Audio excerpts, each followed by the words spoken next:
एकंदरीत हा सोहळा आपण रथाची सारथी झालात आणि एकंदरीत हा प्रवास आपला कसा होता, कसा आहे वारीतला? काही नाही, आमच्या आनंद सेवा प्रतिष्ठान आमचे सगळे ठाण्यातले मित्रमंडळी यांनी इथं केलं होतं.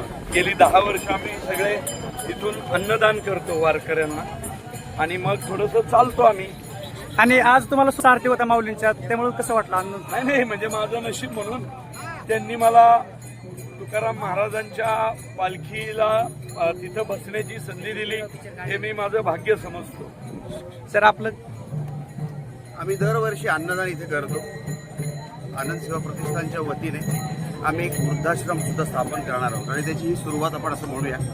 इथे आम्ही दरवर्षी येण्याचा प्रयत्न करत असतो, वेळात वेळ काढून येतो आणि आल्यानंतर एकच गोष्ट लक्षात येईल, जात धर्म पंथ हे काही इथे नसतं. इथे फक्त एकच असतं, स्वार्थ गळून पडलेला असतो, इगो गळून पडलेला असतो आणि प्रत्येक जण एकाच समान कायद्याने चालत असतो.